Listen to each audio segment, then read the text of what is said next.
Kalau kaget itu kan biasanya refleks ya. Refleks itu sebenarnya tanpa undangan. Refleks itu biasanya tanpa undangan, tanpa kita rencanakan biasanya, yang namanya refleks begitu.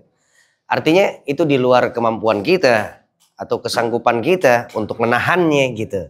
Artinya nggak mengapa, cuma kayak kita nih, kayak kita. Kadang-kadang aja kita menghormati atau menghargai akan sesuatu kita kaitkan dengan tempatnya ini layak nggak untuk kita sebutkan gitu.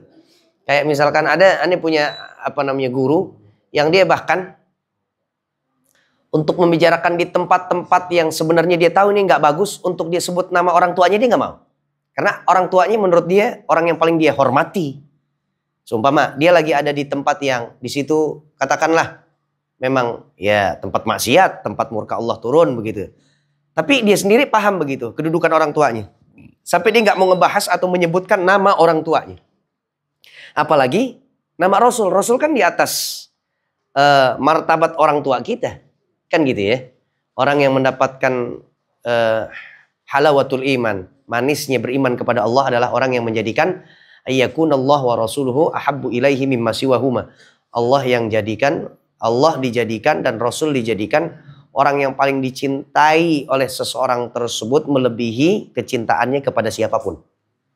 Gitu. Jadi artinya sebenarnya bukan soal diterima atau tidaknya, layak atau tidaknya itu Nabi Muhammad tersebutkan pada tempat-tempat yang penuh dengan khaba'ith atau kenajisan atau sesuatu yang kita anggap tempat itu adalah tempat yang paling buruk ya. Tempat yang paling buruk adalah kamar mandi. Makanya ada larangan nggak boleh kita berlama-lama. Pipis tuh kita tahan pipis tuh. Alhamdulillah kan gitu. Iya kayak gitu. Ya, karena refleks itu nggak masalah. Sebab kita sebut kalimat Allah, tasbih kepada Allah, terus salawat kepada Rasul. Bukan pada saat kita berbicara itu nggak dikaitkan dengan tempatnya. Soalnya dikaitkan dengan tempatnya. Gitu loh. Saat dikaitkan dengan tempatnya itu yang bermasalah. Alhamdulillah kan enak banget. Kecuali kita tahu nih. Gue pengen bilang Alhamdulillah nih. Udah nggak apa-apa dah. Alhamdulillah. Karena udahnya keingatnya terakhir itu kan namanya artinya di luar kendali kita. Segala sesuatu yang di luar kendali manusia itu nggak dijadikan sebagai objek penilaian oleh Allah. Kan rufi'al qalam an thalath. 3 hal yang nggak diangkat oleh Allah atau nggak dicatat oleh Allah sebagai kesalahan atau dosa bagi anak manusia. Yang pertama adalah orang yang belum tahu sampai ditahu. Yang tidur sampai dikebangun katanya. Ya kan? Dan orang yang ya gila sampai dia sembuh atau orang yang koma sampai dia siuman. Nggak ngapain-ngapain kalau begitu. Nggak tahu sampai dia tahu. Nah, tapi proses itu ya sampai dia tahu seharusnya saat dia nggak tahu harusnya dia cari tahu. Bukan nunggu pengetahuan itu datang kepada dirinya. Enggak. Begitu jadinya. Bagus pertanyaannya. Iya. Istri lagi hack gitu kan. Dijalankan ini pegang Quran tadi nggak boleh ya. Jadi sholawat gimana sih? Nggak apa-apa sholawat. Baca Quran kan nggak apa-apa. Yang nggak boleh itu hamlu walamsu. Kalau kita di fikih ini belajar begitu.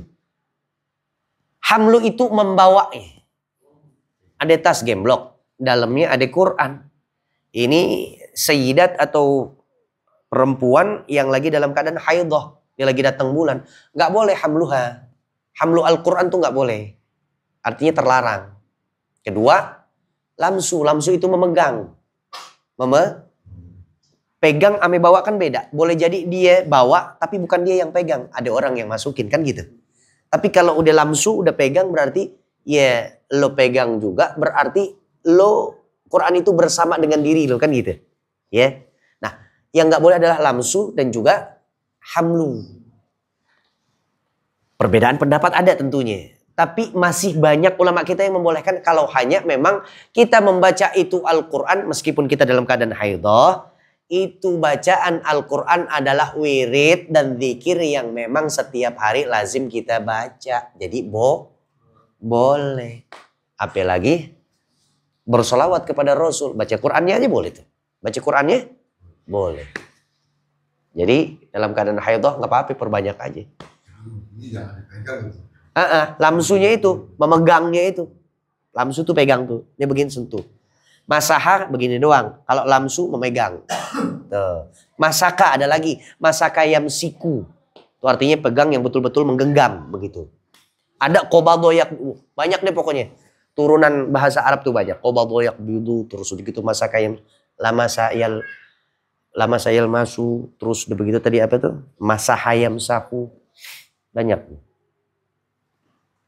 Jadi boleh, silahkan. Saat ente juga bukan haidah doang, kita lagi junub misalkan begitu. Terus habis mandi, kegiatan kita harus setor hafalan nih ke guru kita nih. Sementara lagi ngantri mandi, apa ya hafalan kita ya? Oh iya, misalkan surah Al-Fajr. Oh pertengahan Al-Maidah. Oh juz ke-6, Innaman Nasi'u. Oh apa namanya? Wa ma liyala a'budul ladzi fatarani. Peralihan juz 22 ke juz 23 sumpama. Ah, saya mau baca ah. Anda mau baca ah. Baca aja silahkan. Nasi dalam keadaan junub. Asal lupa gue. Coba ambil Quran. Nah, megang. Megang yang nggak boleh. Ya. La yamassuhu illal mutahharun. Kan biasanya di Quran ada tuh. La yamassuhu illal mutahharun. Tidaklah seseorang ini menyentuhnya, melainkan orang tersebut pasti harus suci lebih dulu. Begitu. Paham sampai sini? Cukup?